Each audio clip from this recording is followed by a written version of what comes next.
আসসালামু আলাইকুম প্রিয় গাজীপুরবাসী। আজকে গাজীপুর ৬ নিয়ে আপিল বিভাগে শুনানির পর রায় ঘোষণা হওয়ার কথা ছিল এবং আজকে এইমাত্র ঘোষণা হয়েছে। খুবই দুঃখজনক হচ্ছে যে আমাদের গাজীপুর ৬কে বাদ দেওয়া হয়েছে এবং বাগেরহাটকে বহাল রাখা হয়েছে। আমরা আমাদের জায়গা থেকে গত এক মাসে সর্বোচ্চ চেষ্টা করেছি এই আসনকে ধরে রাখার জন্য আইনিভাবে এবং রাজনৈতিকভাবে, কিন্তু আজকে আমরা হতাশ এবং গাজীপুরবাসী হতাশ যে আমাদের একটি আসনকে বাদ দেওয়া হয়েছে। আমি আজকে 10ই ডিসেম্বর 10ই অক্টোবর থেকে আমি কাজ শুরু করেছিলাম গাজীপুর ৬ নিয়ে।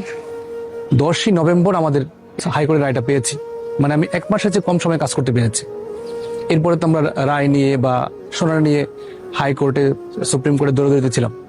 এই এক মাসে আমি গাজীপুরবাসীর যে ভালোবাসা পেয়েছি, যে দোয়া পেয়েছি, বিশেষ করে আমাদের যুবকদের, আমাদের শ্রমিকদের, আমাদের মা এবং বোনদের যে ভালোবাসা এবং দোয়া পেয়েছি, এটা আমার জন্য অনেক অনেক বড় কিছু।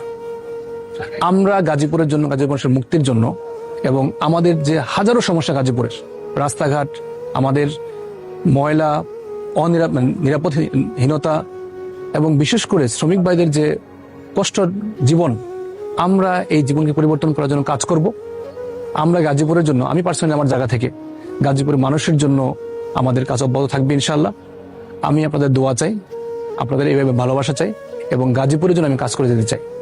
আসুন গাজীপুরকে সুন্দর করার জন্য আমরা একসাথে কাজ করি, সবাই মিলে কাজ করি।